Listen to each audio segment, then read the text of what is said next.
Gibraltar is blessed with a rich variety of natural and human history. The rock and the town below have been home to many cultures and people over the centuries. The artifacts, monuments and memories that remain become our heritage, a common inheritance which we all share. And as Gibraltar moves forward and grows, it is up to us as a society to make sure this heritage endures and becomes a part of our future as well. Leading this effort is the Gibraltar Heritage Trust, an independent statutory body entrusted with the preservation of our heritage, whose aim it is to ensure that modern Gibraltar retains history and heritage at its heart.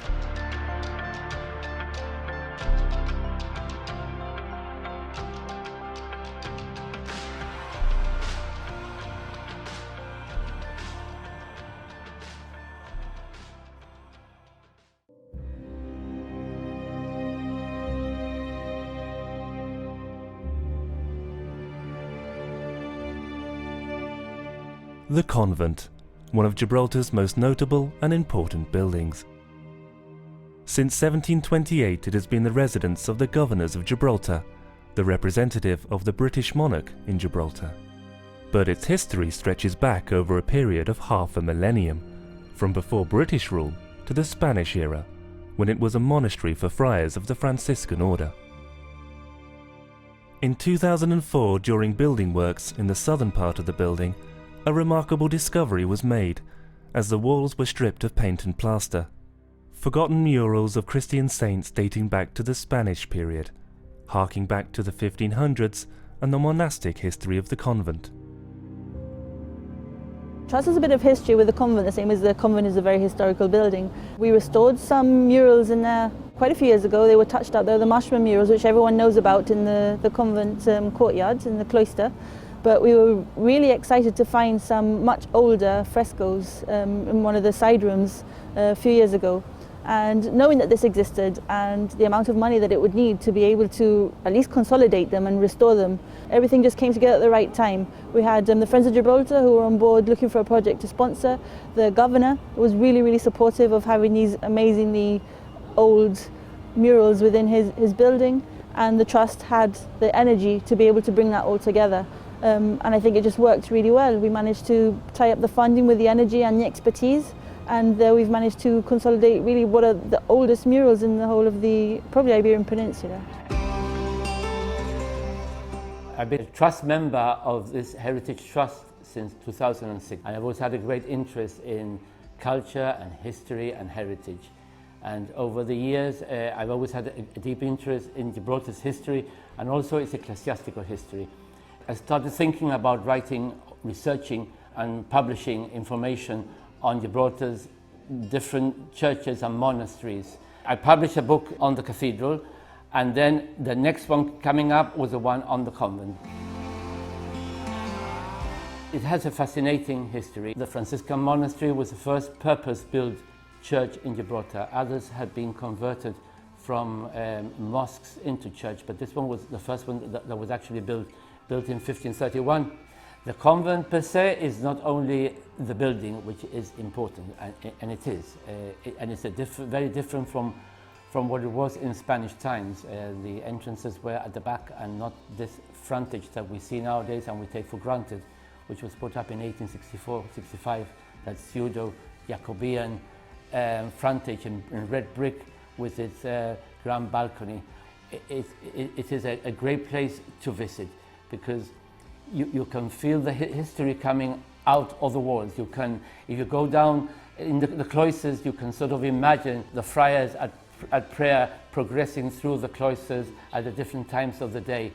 And that fascinating history continues with the history of all the governors who lived there, and also of the many important visitors who went there over the years. You have people like Sirkowski and Churchill and Eisenhower and different events that took place there. I remember distinctly when the Queen came here with the Duke of Edinburgh in 1954, and it was something special to have the Queen arriving there in the convent. It continues, although Gibraltar's constitutional history has changed. I still think that the convent being the governor's residence, is a central part of Gibraltar's present and past history.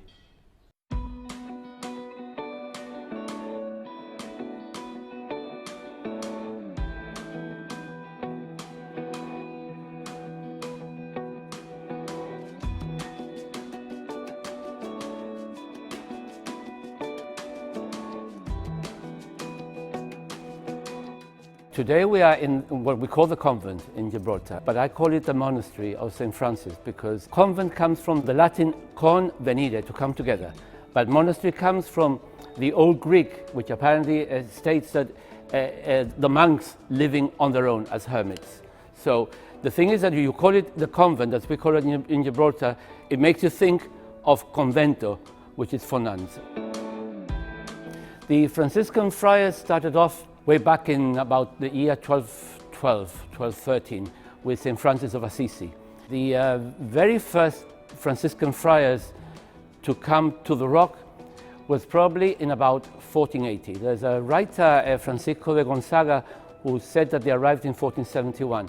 I don't think that it's possible because for 2 years in 1474, Gibraltar used to belong to the Duke of Medina Sidonia.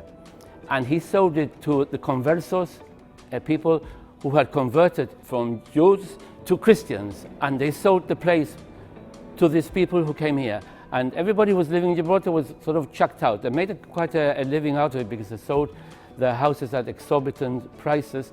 And we had a Jewish mayor here in Gibraltar with 4,350 conversos. And then the Duke came along 2 years later and kicked them out. When the Franciscan friars arrived here, possibly at the insistence or invitation of the second Duke of Medina Sidonia, this place didn't exist. This was just empty space. And apparently they were giving a piece of land where now we have the John Mackintosh Hall, Incest Hall, in that area there. And that was called La Huerta de Cebreros, according to a writer, a Spanish writer of 1612, Portillo. And they had very rudimentary dwellings, I would imagine. But it wasn't until 1531 that the clerk to the council, who was a very rich lawyer, also having business in other parts of Spain, decided to help out the Franciscan friars. And he gave this piece of land where the convent now is, together with a huge amount of money worth about 1.2 million pounds nowadays in maravedis, and 30 ducats of dressed stone, which was used to build the church, which is a cruciform, the shape of a cross. That was the original design. Then you had the cloisters, you had over there possibly the infirmary, the kitchens, and the refectory and the anti-refectory. And that is what we're going to talk about today, which is the murals that were found, rediscovered in the year 2004 in what used to be part of the refectory, which was the dining room.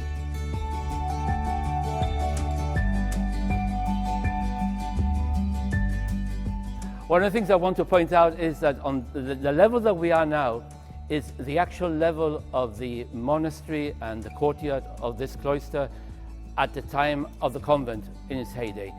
Because if one looks this way, you see that there are steps leading up to the main street, and that level is a more modern level. And when we go into the actual room where the murals are, we actually have to go down to that particular level. Use a bit of imagination and imagine the friars using this particular area for their prayers. Not only was a life full of prayer, but they also worked in the gardens. The gardens were not pleasure gardens, they were agricultural gardens, a market garden, because they had to live from what they produced. They also taught grammar and philosophy and the arts, to especially, possibly it was the very preliminary educational system in Gibraltar at the time.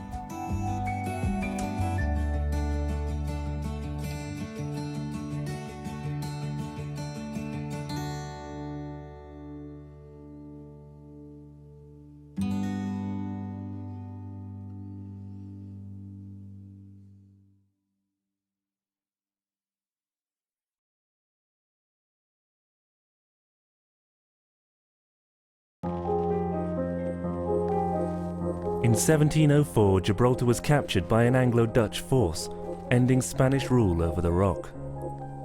Not long after, the friars were ousted and the convent was repurposed as barracks and accommodation for Gibraltar's governor.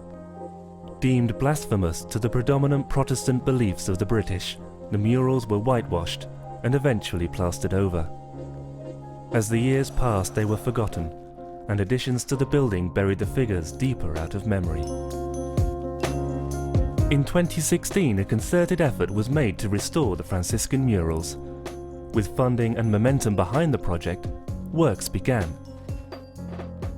Unfortunately, they're in quite a bad state. And they're in quite a bad state for a number of reasons. One, basically the history of Gibraltar has not been kind to them. Gibraltar has suffered since, these are Spanish frescoes, so since the Spanish period has suffered a certain number of sieges, especially the Great Siege wrought quite a lot of destruction in this area of town. And the fact that after they were painted over in the early British period, people forgot that these things were there. I mean, they were behind a whitewashed wall. So there were a series of renovations that were done periodically to the convent that did even more damage to them. So unfortunately, they're in a poor state, but they're still recoverable, as in we can still recover, I suspect, at least 70 to 80% of what used to be there. And that's very exciting for us.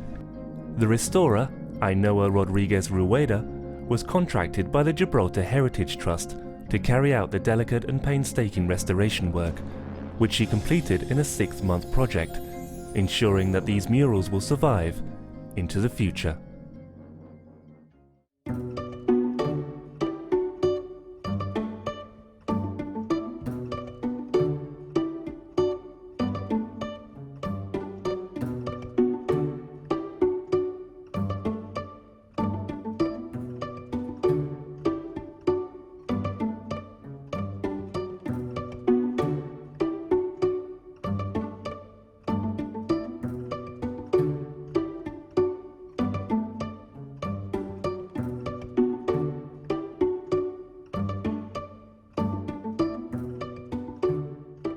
We are now in what would have been the eastern end of the old refectory. One must use again a lot of imagination, because at the moment there's a partition here and doesn't give you an idea of the full length of a very long room where there would have been wooden tables with benches on each side.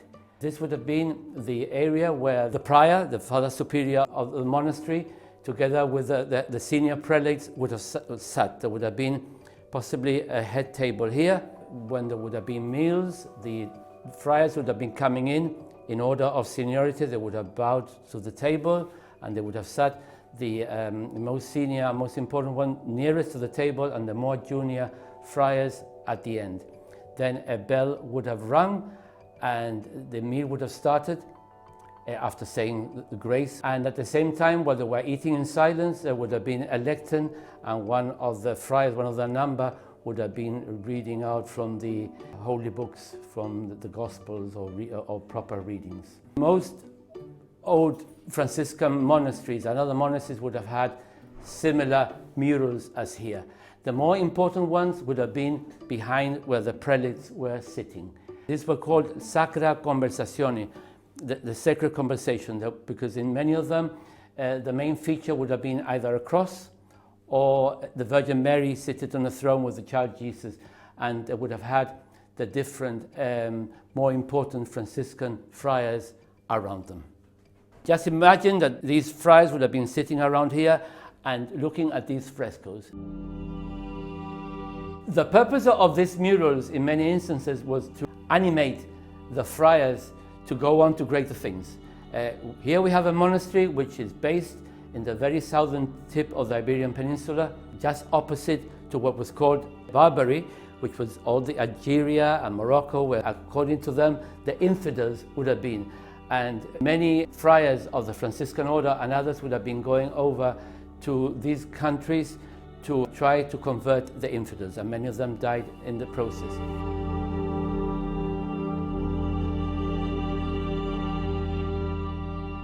I think I should mention something about the restoration carried out by Ainhoa Rodriguez Rueda from the School of Conservation and Restoration in Catalonia. She spent quite a long time here. Funds were received from the Friends of Gibraltar, and the works were carried out by her under the supervision of the Gibraltar Heritage Trust and also the Ministry of Heritage. But we must say we are very grateful to the Friends of Gibraltar in England who gave the monies for the restoration. But this was quite a costly affair. She carried out this work from July to December of the year 2016. She would have been cleaning the areas and then trying to consolidate the walls so there shouldn't be any more of the plaster falling down. There would have been surface consolidation and structural consolidation. And then there would have been what she used to call chronometric reintegration, which was trying to put the plaster back so that nothing else could fall down, and also without inventing anything, trying to carry on where the lines would have followed. If we see this figure, it doesn't have the upper lip because that would have been an invention. But if you have things like this particular stuff, then you can follow the lines.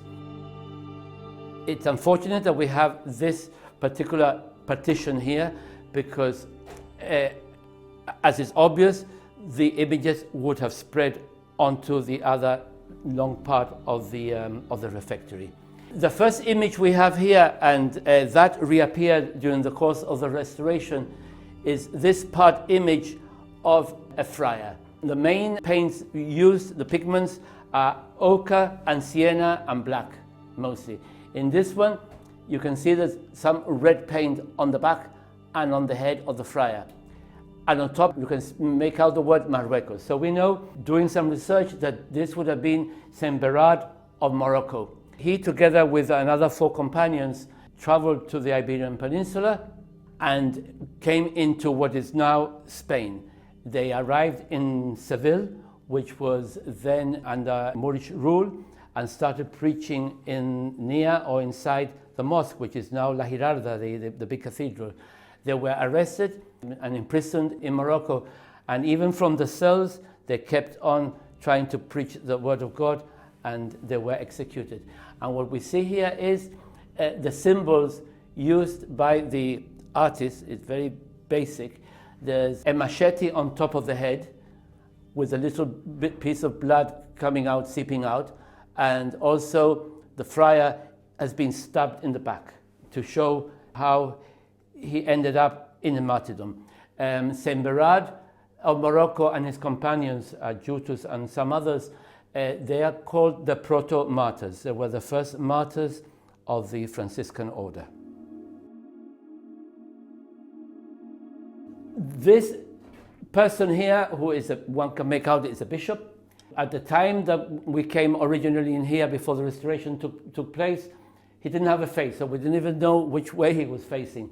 And there was no information other than some of the letters.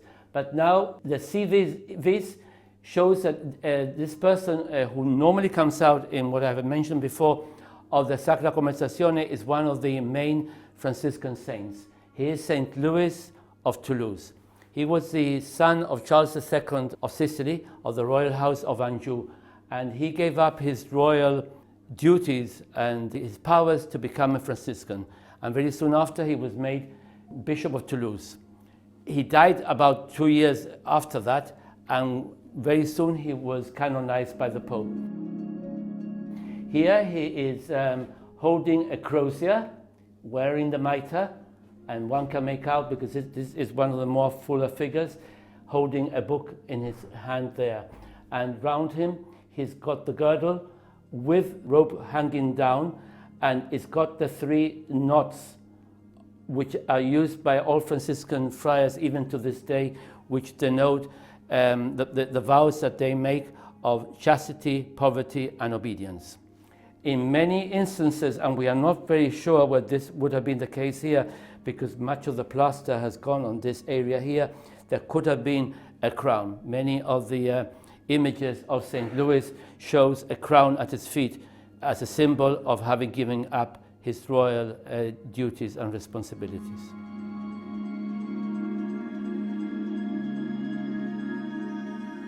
On this area here, hardly anything exists.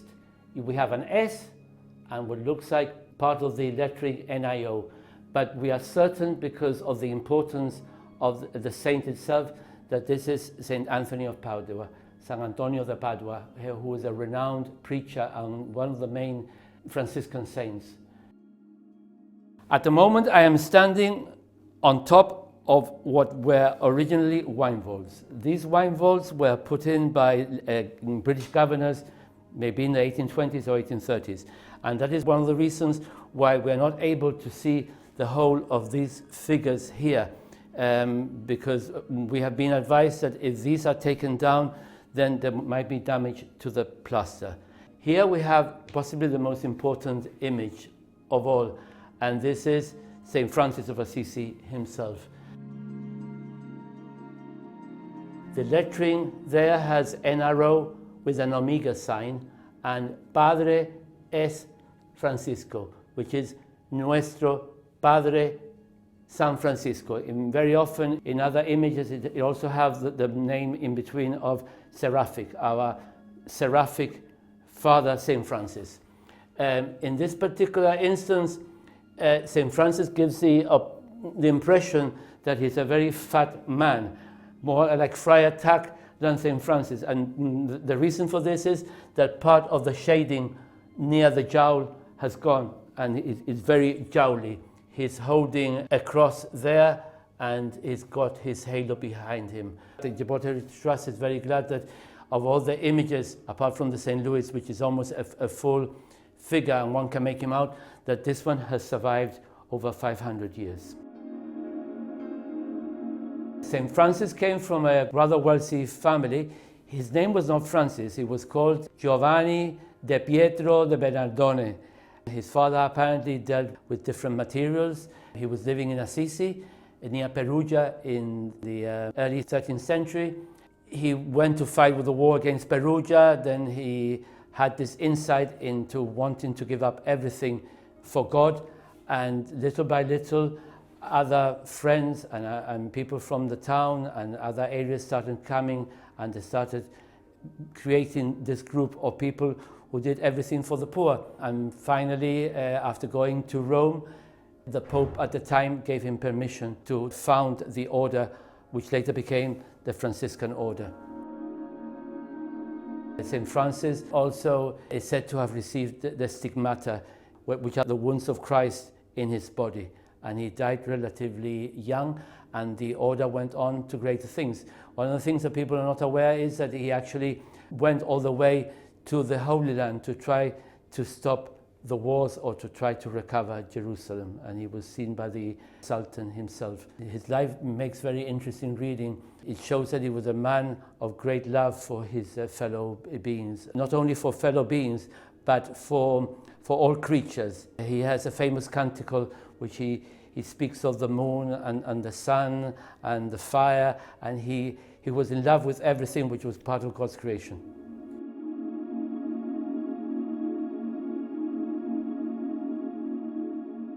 Here, way up above me, we have another of the main saints of the Franciscan order, and that is, we thought at the beginning when we saw the name for the first time that it would have been Saint Bernard of Clairvaux, who is the patron saint of Gibraltar, but it's not. It's Saint Bernardino of Siena.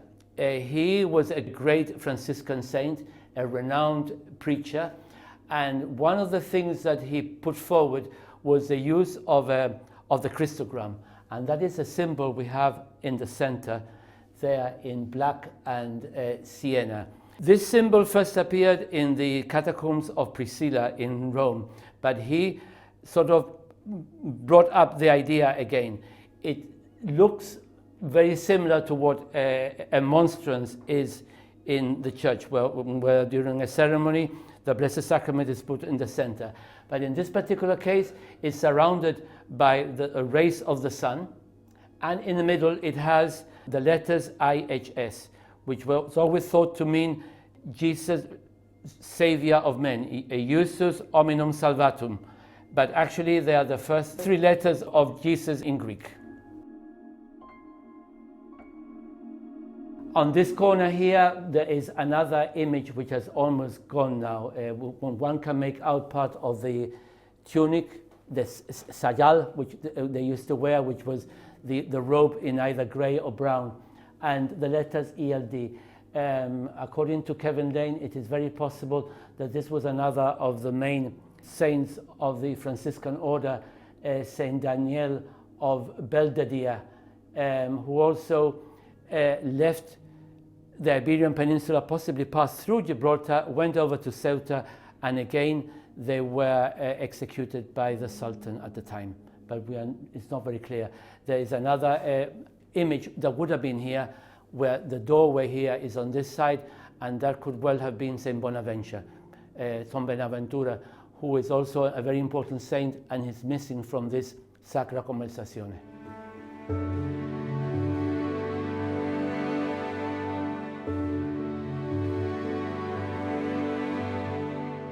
I think that this is a place of great significance, the convent. And when these murals were rediscovered in 2004, and as a consequence of the books that I have published, we were able to do something about them and have them restored and consolidated. When I bring people around to show them on the guided tours that the Gibraltar Heritage Trust does, before I actually bring them in, I always tell them, you're not going to see the Sistine Chapel.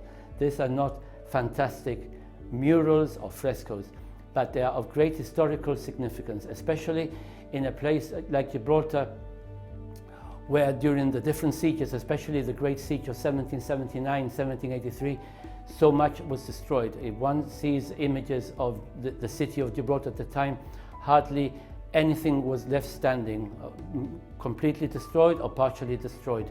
The convent, on much of it, was one of the survivors, as was part of the church of St. Mary the Crowned, which is now the cathedral, and part of the museum. And to have these murals surviving, this is of great significance. And there are very few buildings of this era of the 16th century. We're talking about murals going back to about 1550 that still survive in a very bad state, but this is what we have, and I think that they're something which are very precious, very important in Gibraltar's history.